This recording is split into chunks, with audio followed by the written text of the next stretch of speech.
When Olivia de Havilland walked into court in 1943, she knew Hollywood would never forgive her. Her co-stars called her traitor behind her back. Studio bosses told lies about her to anyone who would listen. For almost 2 years, she couldn't find work. The price of standing up to Warner Brothers was losing almost every friend she had. This is the real story of how America's sweetheart became Hollywood's most hated woman. Olivia de Havilland was born on July 1st, 1916, in Tokyo, Japan. Her parents, Lillian Augusta Roos and Walter Augustus de Havilland, were British. Her father worked as a professor and patent attorney, while her mother had been an actress. A year later, Olivia's sister, Joan Fontaine, was born. Their family lived in Tokyo's International District during a time when the world was still recovering from World War I. But their lives changed suddenly in 1919 when Lillian discovered Walter was unfaithful. She made the difficult decision to leave him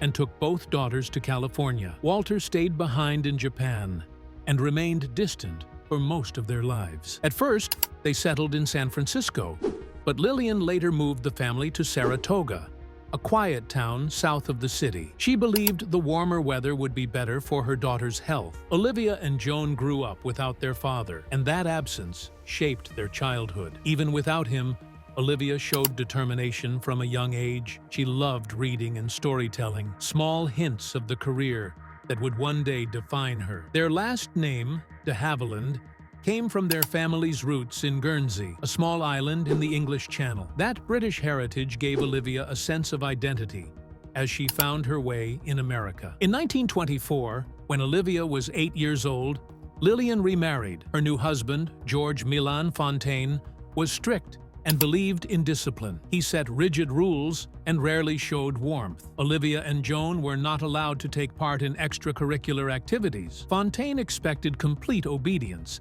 and when Olivia began acting in school plays, the tension in the house grew worse. He finally gave her an ultimatum.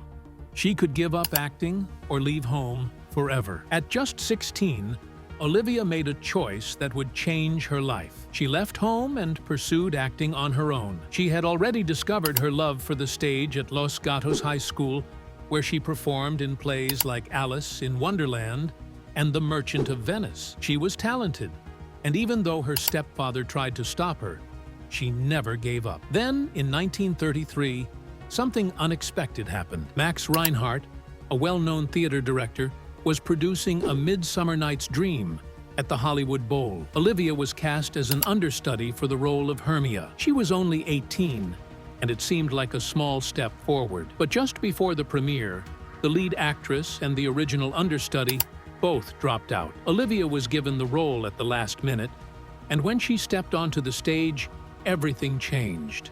The audience loved her performance.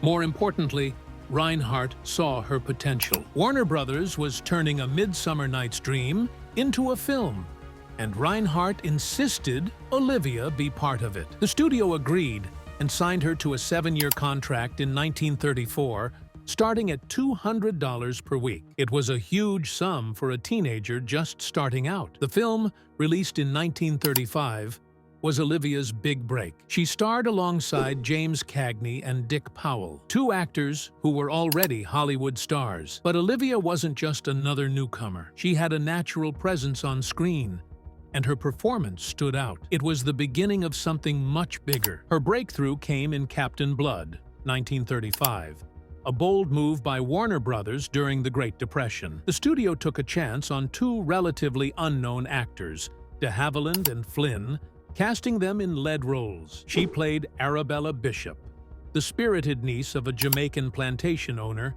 opposite Flynn's Peter Blood, an Irish doctor who turns pirate. Filming took place from August to October 1935. When the film premiered on December 28th, it was a hit, earning 4 Academy Award nominations, including Best Picture. It also introduced de Havilland's charm and elegance to audiences, making her a rising star. Her chemistry with Flynn was undeniable. They became one of Hollywood's most beloved on-screen duos, starring in 8 films together. Their next big success was The Adventures of Robin Hood, 1938, a Technicolor spectacle filmed between September 1937 and January 1938. De Havilland played Maid Marian, a role that could have been just another damsel in distress. Instead, she made Marian brave and intelligent, willing to risk everything to help Robin Hood and his men. The film premiered on May 14, 1938, became an instant classic, and earned an Academy Award nomination for Best Picture. But despite the success, de Havilland felt trapped. Her roles were always the same, the elegant love interest standing beside a heroic man. While audiences adored her in these films, she wanted more. She wanted characters with depth, ones who didn't just support the story, but drove it forward. That chance finally came with Gone with the Wind, 1939. Warner Brothers loaned her to producer David O. Selznick, allowing her to play Melanie Hamilton. It was a major shift from her usual roles. Melanie wasn't glamorous or action-driven, but she had a quiet strength that made her unforgettable. Filming began in January 1939 under director Victor Fleming after George Cukor was replaced. De Havilland worked alongside Vivien Leigh as Scarlett O'Hara and Clark Gable as Rhett Butler. Lee's performance dominated the film, but de Havilland's portrayal of Melanie gave the character a depth that resonated with audiences. She brought warmth and resilience to the role, making Melanie far more than just Scarlett's gentle friend. The film premiered on December 15, 1939, at Loew's Grand Theater in Atlanta. It became one of the most successful movies of all time. De Havilland earned her first Academy Award nomination for Best Supporting Actress. The award went to her co-star, Hattie McDaniel, who made history as the first African-American Oscar winner. Still, the nomination proved that de Havilland had more to offer than the typical love interest. Melanie was a turning point. The role required subtlety and emotional depth, instead of just beauty and grace. It showed de Havilland what she was capable of, and what she had been missing in her career. She no longer wanted to be the sweet girl in films that revolved around men. She wanted complex characters, ones that challenged her. But Warner Brothers wasn't interested in change. They kept offering her the same types of roles, and she had had enough. If she wanted something different, she would have to fight for it. Olivia de Havilland changed Hollywood forever when she sued Warner Brothers in 1943. At that time, actors had little control over their careers. Studios signed them to long-term contracts and decided what roles they could take. De Havilland had been with Warner Brothers since 1936. Her contract was supposed to last 1 year, but the studio kept renewing it. Whenever she refused a role or got sick, they used a clause called suspension. This allowed them to pause her contract, meaning she could never truly be free. By 1943, she had served 7 years, but Warner Brothers claimed she still owed them time. She decided to fight back. On August 23, 1943, de Havilland filed a lawsuit against the studio. She based her case on California Labor Code, Section 2855, which said that no personal services contract could last more than 7 years. Her argument was clear. Suspensions should not extend that limit. If she won, it would set a legal precedent that could change the entire industry. The battle lasted over a year. Warner Brothers did everything they could to stop her. They blacklisted her, sent letters to other studios warning them not to hire her, and tried to ruin her career. But de Havilland refused to back down. On December 8, 1944, the California Court of Appeal ruled in her favor. The decision stated that 7 years meant 7 calendar years, not 7 years of active work interrupted by suspensions. This ruling became known as the de Havilland Law. It put an end to the studio's ability to trap actors in never-ending contracts.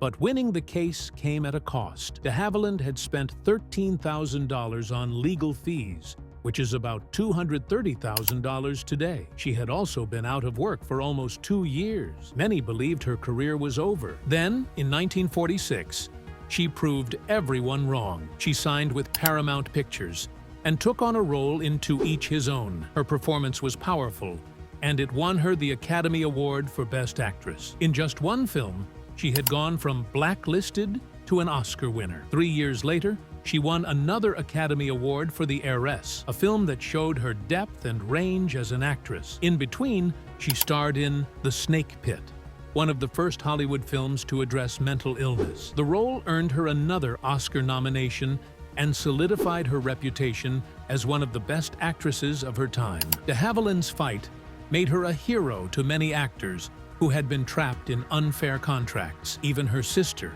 actress Joan Fontaine, admitted Hollywood owes Olivia a great deal, but not everyone supported her. Studio executives saw her as a troublemaker. Jack Warner, who had tried to ruin her career, called her spoiled and never forgave her for what she had done. Some actors distanced themselves from her, afraid of angering the studios, but in the end, she had changed Hollywood. Olivia de Havilland and Errol Flynn were one of Hollywood's greatest on-screen duos. Between 1935 and 1941, they starred in 8 films together. Their chemistry so strong that audiences believed their romance had to be real. Flynn, the charismatic Australian actor, was instantly drawn to de Havilland when they met at Warner Brothers in 1935. He was 26, full of confidence and charm. She was 19, graceful and warm. Their first film, Captain Blood, proved they had something special. 3 years later,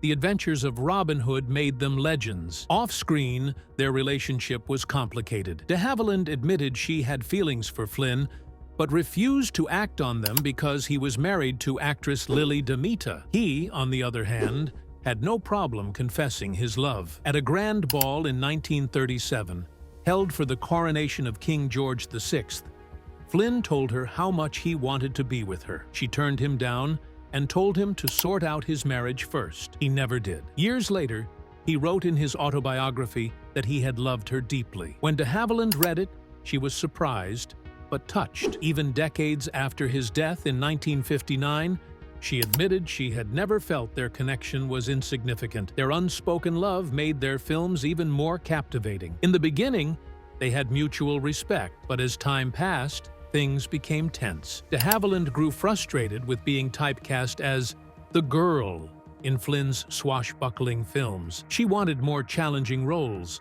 but Warner Brothers kept pairing them together. She fought for better opportunities, which led to clashes with the studio, and, at times, with Flynn himself. Flynn's behavior made things worse. He was known for drinking, partying, and playing pranks, some of which targeted de Havilland. During Santa Fe Trail in 1940, he manipulated a scene so his face was front and center, while only the back of her head was visible. She believed he did it out of jealousy, because she was involved with Jimmy Stewart at the time. By the time they filmed They Died with Their Boots On in 1941, tensions had peaked. De Havilland initially refused to work with him again, but changed her mind when he personally asked her. Despite the strain, their final scene together was deeply moving. As General Custer, Flynn looked into de Havilland's eyes and said, "Walking through life with you, ma'am, has been a very gracious thing." The words weren't just lines in a script, they carried weight, marking the end of their on-screen partnership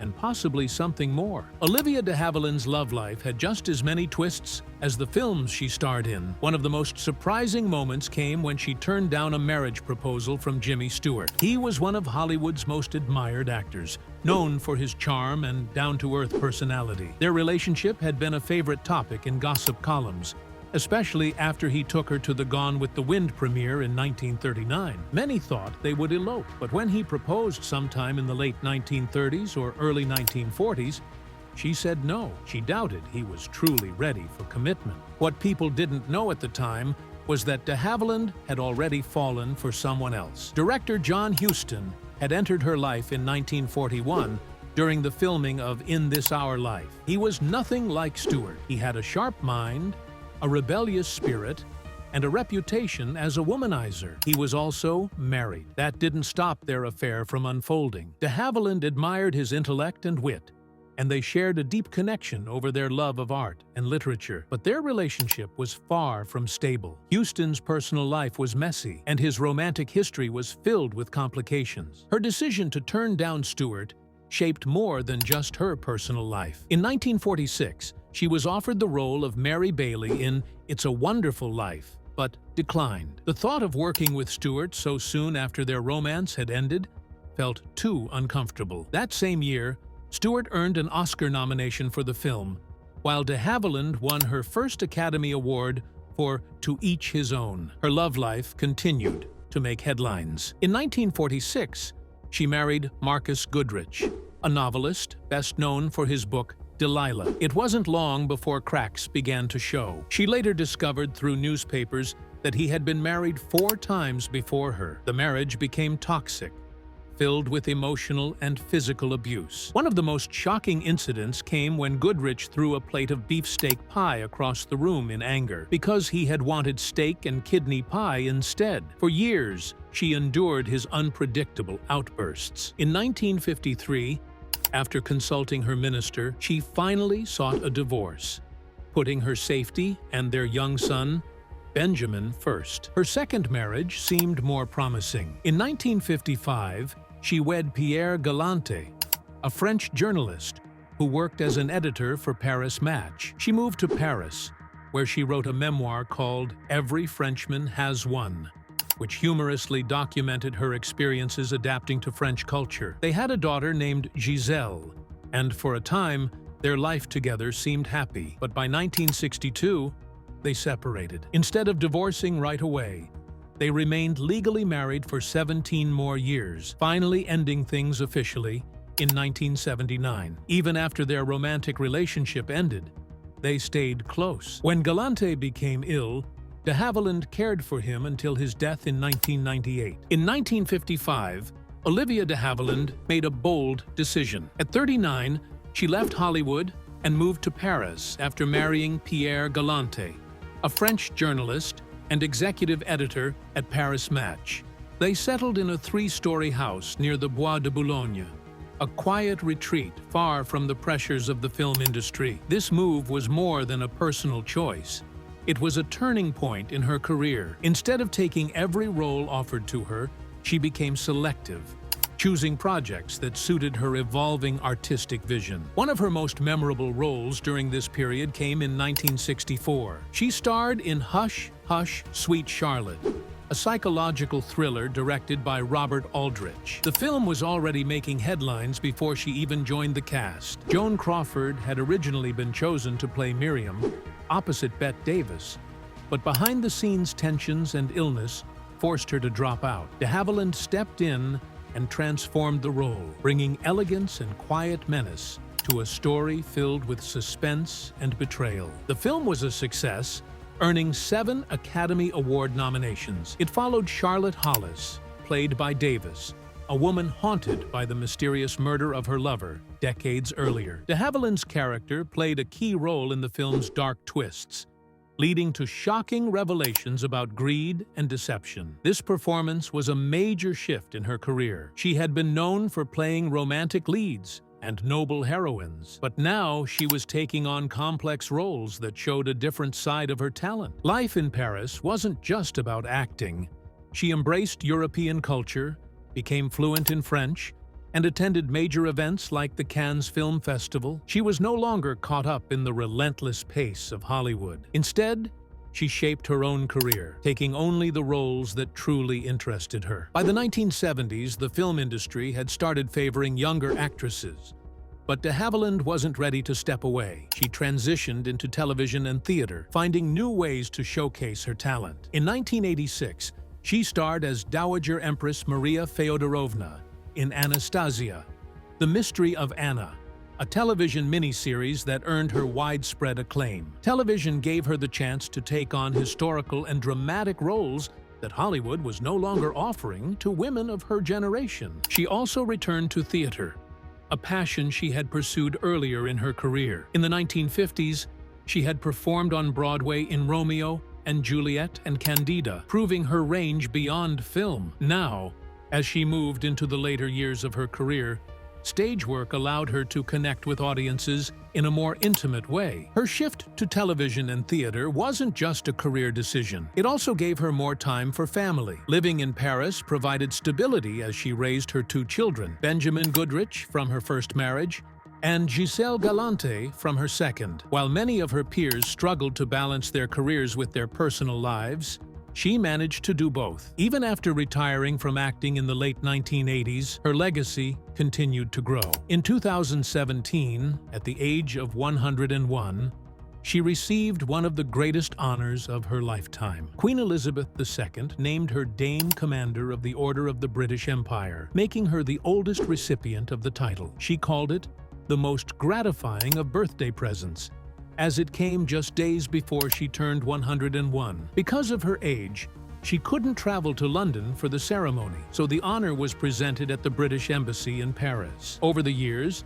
she received many other awards. In 2008, President George W. Bush awarded her the National Medal of Arts for her contributions to American culture. In 2010, French President Nicolas Sarkozy gave her the Legion of Honor, recognizing her impact in both cinema and her adopted country. These awards reflected a lifetime of achievements, not just as an actress, but as a cultural icon. Olivia de Havilland and Joan Fontaine were two of Hollywood's most talented actresses, but their relationship was filled with bitterness from the start. Born just 15 months apart, they had a lot in common. Both became stars during Hollywood's golden age, both earned critical acclaim, and both won Academy Awards. Instead of bringing them closer, these similarities pushed them further apart. Their rivalry lasted nearly a century and became one of the most infamous feuds in Hollywood history. Their troubles started in childhood. Joan always believed their mother favored Olivia. She felt like she was always second best, and that resentment only grew stronger over time. The sisters often fought, sometimes violently. Olivia was said to have torn up Joan's hand-me-down clothes, and during one heated argument by a swimming pool, she even broke Joan's collarbone. When Joan decided to become an actress, her mother made things worse by insisting she change her name. She couldn't use the family name de Havilland because it might create competition with Olivia. Joan ended up taking the surname Fontaine from her stepfather, but the change made her feel like she didn't fully belong. As they grew older, their rivalry played out in public. In 1942, they became the first siblings in history to compete against each other for the Best Actress Oscar. Olivia was nominated for Hold Back the Dawn, while Joan was up for Suspicion. Joan won, but instead of a joyful moment between sisters, it became another source of tension. As Joan went up to accept the award, Olivia tried to congratulate her, but Joan ignored her. Olivia was humiliated. 5 years later, when Olivia won her own Oscar for To Each His Own, she got her revenge. Joan reached out to shake her hand, but Olivia walked right past her. Their feud continued for decades, with brief attempts at reconciliation. In the 1960s, they were seen together at a few Hollywood parties, but nothing truly repaired their bond. Joan later reflected on their rivalry in her autobiography, writing, "I married first, won the Oscar before Olivia did, and if I die first, she'll undoubtedly be livid because I beat her to it." In 2013, when Joan passed away at the age of 96, Olivia, who was 97 at the time, released a short statement expressing sadness. She claimed she had never been the one to start the hostility. One of the most painful moments in their feud happened in 1975 when their mother died. Olivia took control of the funeral arrangements while Joan was away on tour. By the time Joan found out, everything had already been decided, including their mother's cremation. Joan was furious.